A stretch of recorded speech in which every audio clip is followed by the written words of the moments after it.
안녕하세요. 저는 카카오페이 엘리입니다.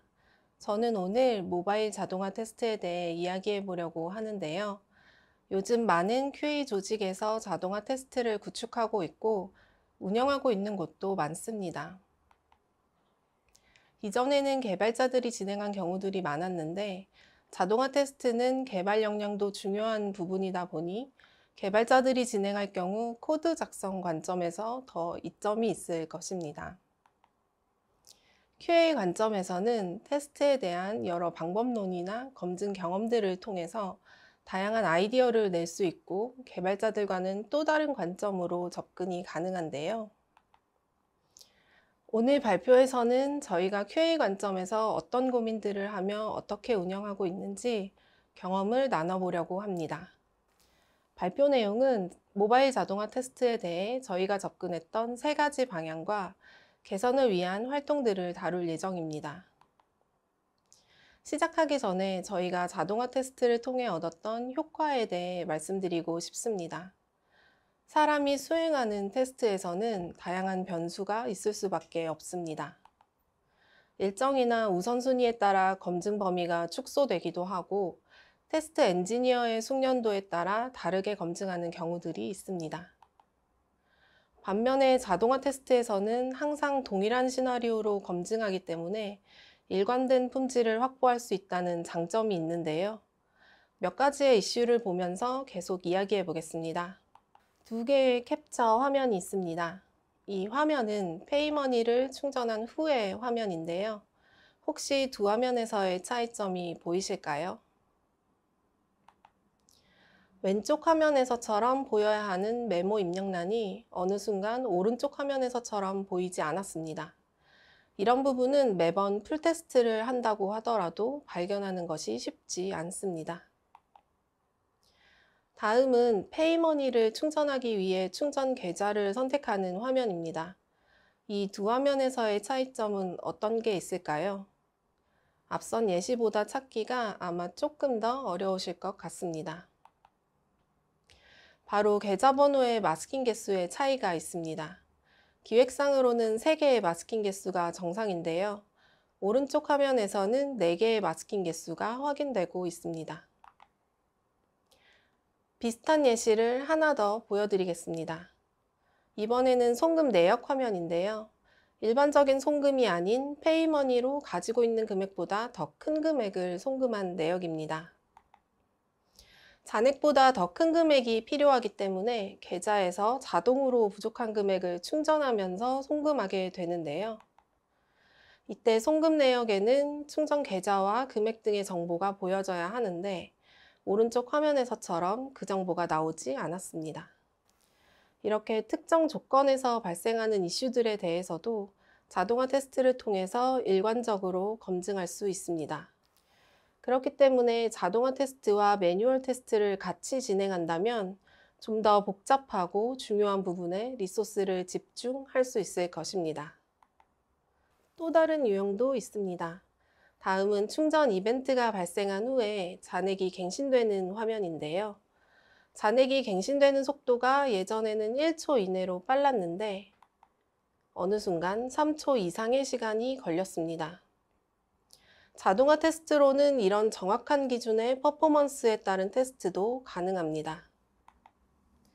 이렇게 자동화 테스트는 제품 품질의 일관성을 확보하고 신뢰도를 높이는 데 도움이 됩니다. 특히나 빠르게 진행되는 애자일 환경에서는 이런 테스트 자동화를 통한 일관성과 신뢰성 확보가 더욱 필요할 텐데요. 이런 테스트 자동화도 계속 효과를 내기 위해서는 꾸준히 유지 보수가 필요하고 명확한 기준을 가지고 안정적으로 운영이 되어야 합니다. 그럼 저희가 실제로 안정적으로 운영하기 위해 3가지 관점에서 어떻게 접근했는지 소개하겠습니다. 3가지는 유지보수와 모니터링, 그리고 프로세스입니다. 유지보수와 모니터링은 대부분의 자동화 엔지니어가 공감하는 전략 포인트일 텐데요. 여기에 저희는 협업을 위한 프로세스도 주요 전략으로 수립하여 운영하고 있습니다. 유지보수부터 살펴보겠습니다. 유지보수성을 높이기 위한 방법은 여러 가지가 있겠지만 그 중에서 저희가 중요하다고 생각했던 테스트 환경과 설계 두 가지 부분에 대해서 이야기하려고 합니다. 자동화 환경을 구성할 때 가장 먼저 하게 되는 부분은 무엇일까요? 바로 자동화 도구 선정일 것입니다. 저희는 POC를 통해 자동화 도구를 선정했는데요.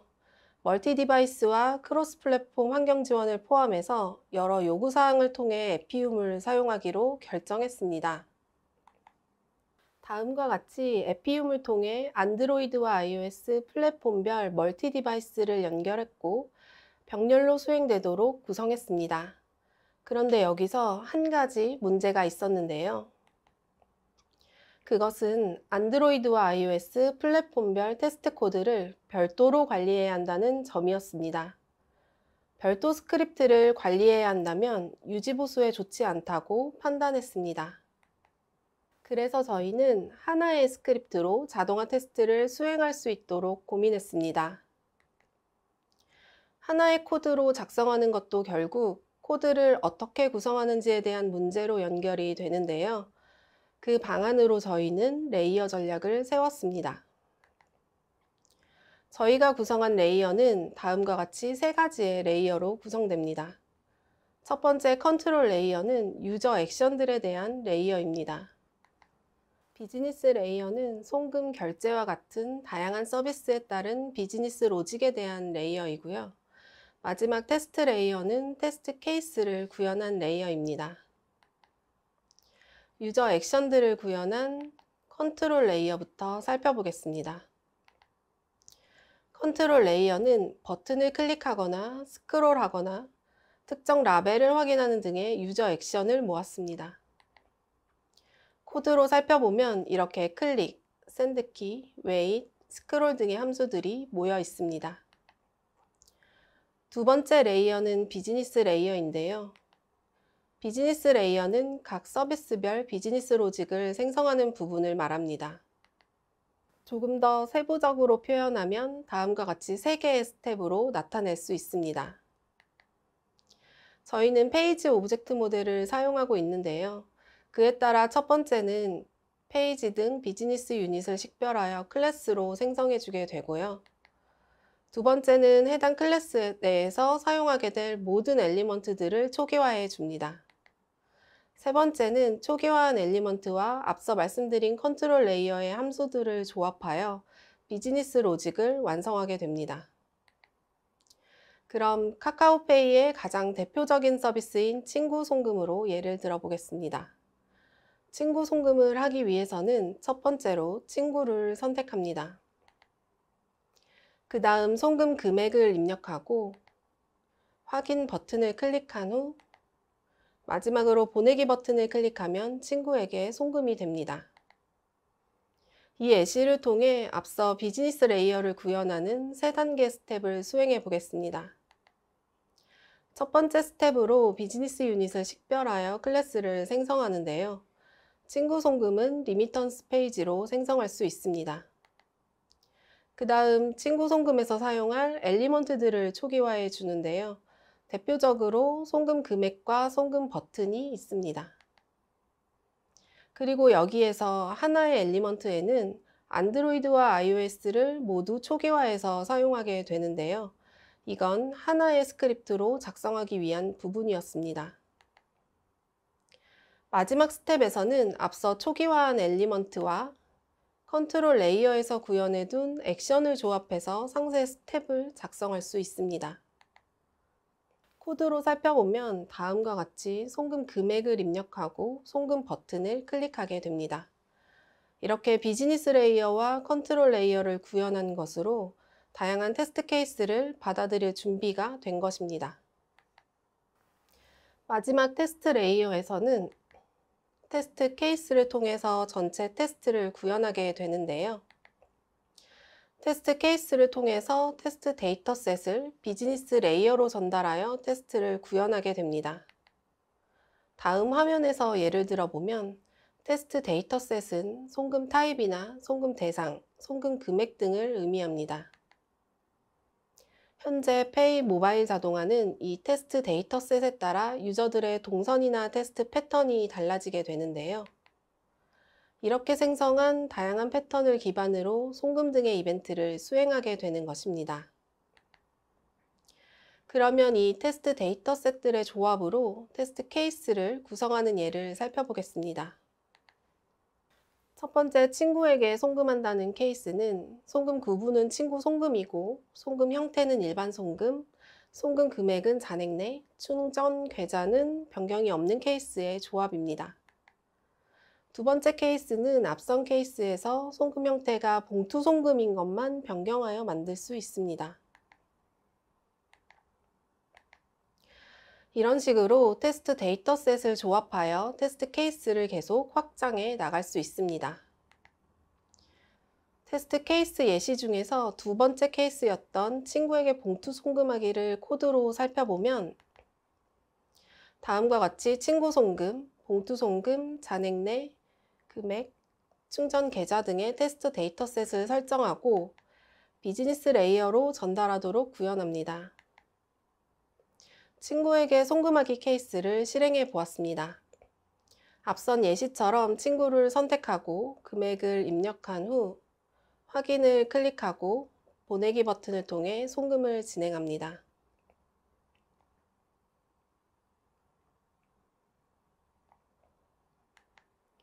지금까지 유지보수 관점에서 가져간 레이어 전략에 대해 말씀드렸습니다. 컨트롤 레이어는 유저 액션에만 집중하면 되고 비즈니스 레이어는 비즈니스 흐름에만 집중하고 테스트 레이어에서는 테스트 케이스의 확장성에 집중하면 됩니다. 이렇게 수정이 필요한 부분만 변경해주면 되기 때문에 유지보수를 더 효과적으로 할 수 있었습니다. 세 가지 접근 중에서 유지보수에 이어 두 번째로 말씀드릴 것은 모니터링 관점의 접근입니다. 저희는 다양한 방법으로 모니터링을 하고 있는데요. 다음 5가지에 대해 하나씩 살펴보겠습니다. 첫 번째는 로그입니다. 로깅을 할 때 가장 중요한 점은 테스트를 빠르게 파악 가능해야 하고 디버깅이 용이해야 한다는 점일 것입니다. 그래서 테스트의 전 과정을 확인할 수 있도록 구성했습니다. 테스트 케이스의 각 항목별 동작을 구분하고 테스트 케이스의 정보, 그리고 테스트 스위트의 정보를 각 디바이스 로그로 저장했습니다. 이렇게 디바이스별로 생성되는 디바이스 로그들을 취합해서 리포트로 생성하게 됩니다. 그 외에도 에피움 서버 로그를 남기고 있습니다. 앞서 말씀드린 로그들을 취합하여 생성한 리포트인데요. 저희는 익스텐트 리포트를 사용하고 있습니다. 리포트는 모바일 자동화에 특화된 기본적인 매트릭을 제공할 수 있어야 하고 테스트 케이스를 쉽게 추적이 가능해야 하고 또 스크린샷 연결이 가능하다는 점에서 익스텐트 리포트를 선정했습니다. 실패가 발생했을 때 다음과 같이 로그와 캡처된 화면을 통해 이슈 사항을 파악하고 있습니다. 이렇게 로그와 리포트로 모니터링을 하던 와중에 이런 의문이 생겼습니다.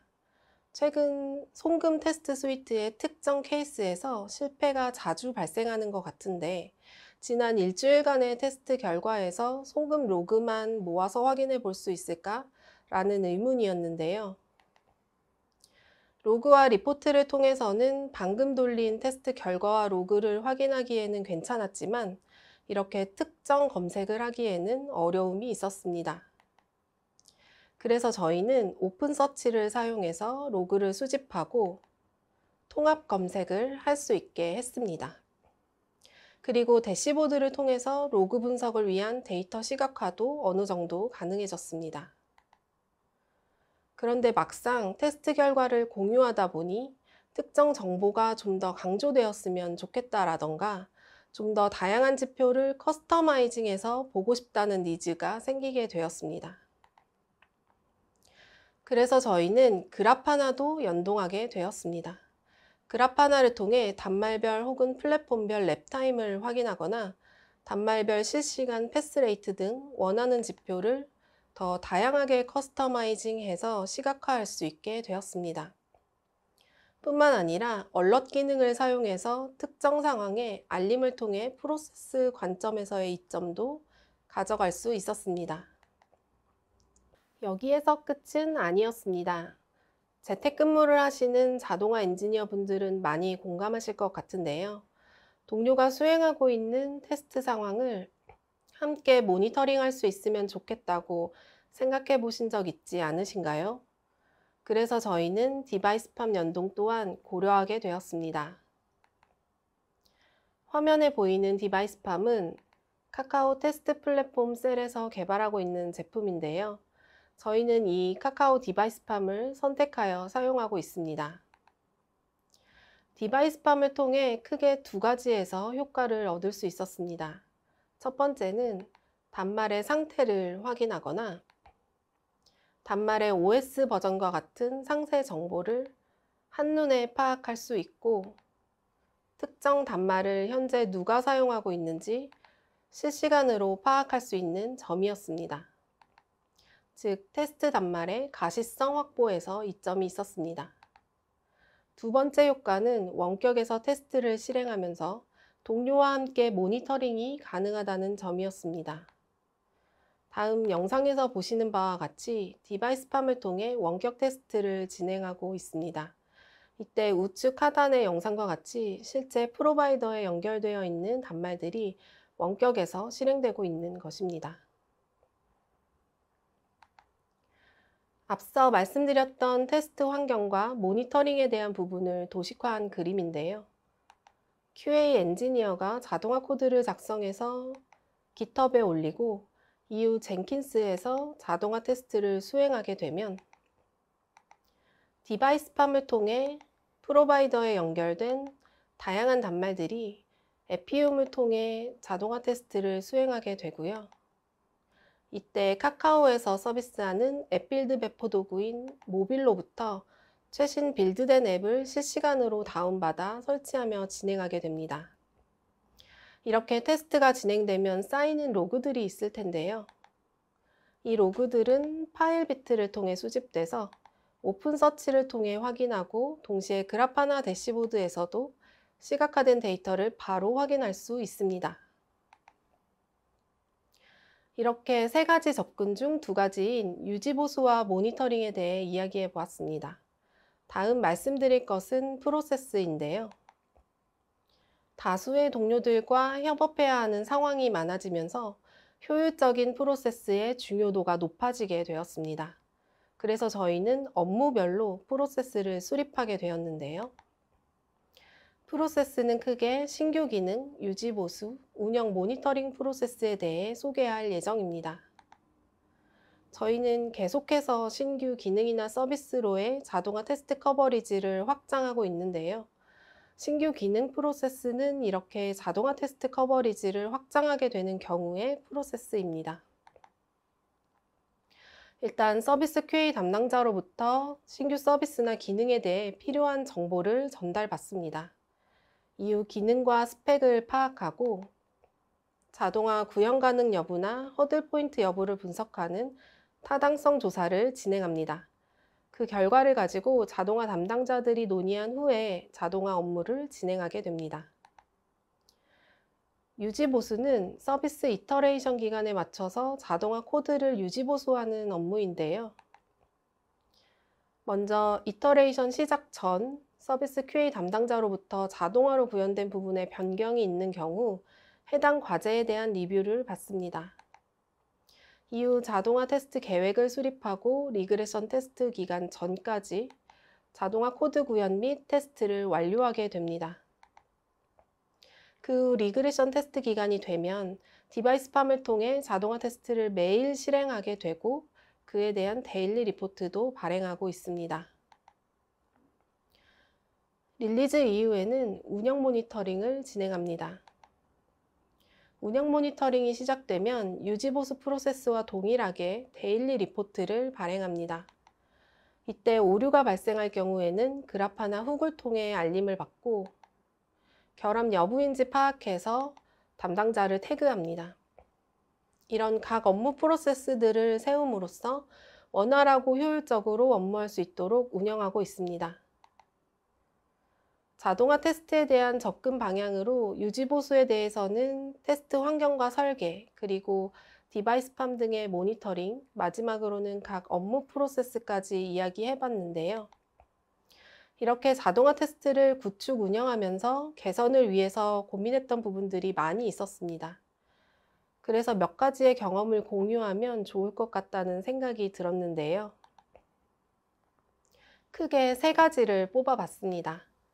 테스트 실패 핸들링, 그리고 효과적으로 로케이터를 선택하는 전략, 마지막으로는 성능 개선을 위한 활동들입니다. 테스트가 도중에 실패했더라도 다음 테스트는 영향이 없이 진행돼야 할 겁니다. 그런 부분들은 어떻게 처리하면 좋을까요? 저희는 우선 리커버리 프로세스를 통해 처리했습니다. 예를 들어 살펴보겠습니다. 친구 송금 테스트 스위트에 테스트 케이스가 연달아 실행된다고 가정해 보겠습니다. 이때 첫 번째 케이스에서 실행 도중에 실패되었다면 이후 케이스는 어떻게 될까요? 모두 실패될 것입니다. 두 번째 케이스를 진행하려고 할 때 기대되는 시작 화면과 현재 띄워져 있는 화면이 달라서 실패가 됩니다. 그래서 이후 케이스들도 모두 동일하게 실패가 되는 것입니다. 저희는 특히 첫 번째 케이스와 두 번째 케이스의 시작 지점이 다릅니다. 첫 번째 케이스는 앱을 실행할 때 처음 띄우는 화면에서 시작하고 두 번째 이후의 케이스에서는 가장 효율적인 동선에서 끝나고 시작하도록 구성되어 있습니다. 그렇기 때문에 단순히 앱을 재실행하는 것만으로는 실패 후 핸들링이 잘 되지 않습니다. 그래서 테스트 리스너에 리커버리 동작을 넣게 되었습니다. 실패가 발생하면 테스트 리스너에서 감지하게 되고 로그와 캡처 이미지를 저장하게 됩니다. 그 다음 리커버리 프로세스를 통해 테스트 앱을 재시작할 뿐만 아니라 사전에 정의된 시작 화면으로 이동하는 부분까지 정의해 주었습니다. 이렇게 하니 이후 케이스들도 영향 없이 진행되었습니다. 그런데 두 케이스 간의 디펜던시가 어쩔 수 없이 존재하는 경우도 있었습니다. 예를 들면 첫 번째 케이스는 친구 송금 케이스고 두 번째 케이스가 그 내역을 확인하는 경우입니다. 이런 경우 테스트 엔지에서 제공하고 있는 디펜즈 온 메소드를 사용하여 케이스 간의 디펜던시를 처리해 주었습니다. 보시는 바와 같이 첫 번째 케이스가 실패된다면 두 번째 케이스는 스킵으로 처리되고 이후 케이스는 영향이 없이 진행될 수 있었습니다. 그 다음 두 번째 고민 포인트는 효과적인 로케이터를 선택하는 것이었습니다. 엘리먼트를 찾는 로케이터를 설정할 때 어떤 걸로 하면 좋을지 다들 고민해 보셨을 겁니다. 로케이터 전략은 안드로이드와 iOS 모두 개발팀 지원하에 접근성 아이디를 사용하는 것이 테스트 코드 성능과 안정성에 좋습니다. 하지만 개발팀의 부담이 증가하는 이슈가 있고 매번 모두 요청하기도 어려운 게 현실이었습니다. 그래서 저희는 저희의 기준을 세우고 적용하게 되었습니다. 속도를 비교해서 기본적인 로케이터의 우선순위를 정해두기도 했고 다양한 로케이터 방식을 적용해 봤는데요. 그 중에서 아래 두 가지에 대해 이야기해 보겠습니다. 동적 로케이터입니다. 동적 로케이터는 고정된 엘리먼트를 기준으로 찾으려는 엘리먼트와의 관계를 다음 표와 같은 엑스패스 축을 사용하여 나타내는 방법입니다. 엑스패스는 속도 측면에서도 좋지 못하고 안정성 측면에서도 좋지 못해 사용을 최대한 지양하라고 얘기하는 로케이터인데요. 그런데 자동화 코드를 작성하다 보니 불가피하게 사용하게 되는 경우들이 존재했습니다. 예를 들어 우측 상단 화면에서 수수료 글자 옆에 나오는 무료에 해당하는 엘리먼트를 찾는다고 가정해 보겠습니다. 다음과 같이 풀패스를 사용하여 나타낼 수 있습니다. 그런데 모두 아시다시피 엑스패스 쿼리는 계층 구조에 의지합니다. 중간에 다른 엘리먼트가 추가된다거나 앱 구조가 조금이라도 변경되면 원하는 엘리먼트를 찾지 못할 가능성이 높기 때문에 안정적이지 못합니다. 그래서 풀패스 대신 상대 경로를 사용하기도 하는데요. 상대 경로도 여러 가지 형태가 있습니다. 그중 잘 변경되지 않는 고정된 엘리먼트를 기준으로 사용한다면 앱 구조 변경에 영향을 덜 받을 것입니다. 저희는 주로 동적 로케이터를 사용하고 있는데요. 둘 이상의 엘리먼트를 고유하게 식별하는 것이 어려운 경우나 동적으로 생성되는 엘리먼트일 경우에도 이렇게 엑스패스 축을 사용하면 안정성 측면에서도 좋고 요소를 쉽게 식별할 수 있었습니다. 그 외에도 다양한 로케이터 전략을 적용해서 테스트를 진행하고 있는데요. iOS의 경우 클래스 체인이나 프리디케이트 스트링을 사용하기도 합니다. 특히 다음 표와 같이 라벨이나 밸류, 비저블 같은 속성 값의 조합으로 유니크하게 요소를 식별할 수 있어 유용했습니다. 마지막으로는 성능 개선을 위한 활동인데요. 성능 개선을 위해 진행했던 여러 테스트 사례 중에서 웨이크와 iOS에 대한 테스트를 간단하게 공유하려고 합니다. 첫 번째는 웨이트인데요. 자동화 코드를 작성하다 보면 화면 전환 시 특정 화면이나 요소가 뜰 때까지 대기가 필요한 경우들이 많아서 많이들 웨이트를 사용하고 계실 겁니다. 저희도 웨이트를 다양하게 사용하고 있고 또 테스트 커버리지를 늘려가게 되면서 테스트 스위트와 케이스가 계속 증가하게 되었는데요. 그로 인해 전체적인 소요 시간이 너무 길어지게 되었습니다. 그래서 저희는 폴링 주기를 변경해서 웨이트에서의 대기 시간을 줄여보고자 했습니다. 그 결과 저희는 일부에서 에피움 플루언트 웨이트를 사용해서 폴링 주기를 전략적으로 설정할 수 있게 했습니다. 두 번째는 임플리시트 웨이트과 익스플리시트 웨이트에 대한 테스트였습니다. 앞서 말씀드린 엘리먼트가 보여지는지 클릭 가능한지 등을 체크할 때 익스플리시트 웨이트를 사용하게 되는데요. 저희는 타임아웃 시간이 예상보다 더 소요되는 이슈가 있어 테스트를 진행하게 되었습니다. 결국 임플리시트 웨이트는 최소화로 설정하고 상황별로 익스플리시트 웨이트를 테스트로 최적화해서 적용했습니다. 이렇게 웨이트에 대한 테스트뿐만 아니라 개선을 위해 다양한 테스트들을 진행하고 있고 결과에 따라 코드에 반영하고 있습니다. 다음은 안드로이드에 비해 속도가 느린 iOS 테스트의 속도 개선을 위해 진행한 내용인데요. 이 내용들은 웹드라이브 에이전트 위키에 추천되어 있는 방안들을 적용했던 내용입니다.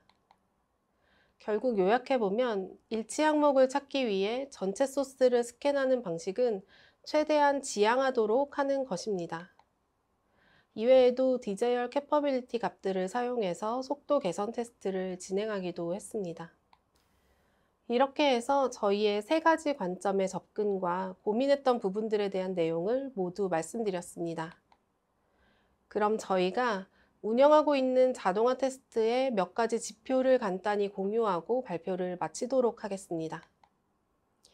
카카오페이에는 다양한 서비스들이 존재하고 있고요. 하나의 서비스에는 많은 컴포넌트들이 포함되어 있습니다. 사용 지표나 우선순위가 높은 컴포넌트인지 자동화로 구현 가능한 부분인지 등의 조건에 따라서 지속적으로 커버리지를 늘려가고 있습니다. 서비스와 컴포넌트에 따라 구현된 자동화 테스트는 주기적인 유지 보수를 통해 테스트 케이스 커버리지를 항상 80% 이상으로 유지하고 있고요. 성능 개선 작업들을 꾸준히 진행하여 작년 동기 대비 동일한 테스트 케이스 수행 시간을 약 25% 정도 줄인 상태입니다.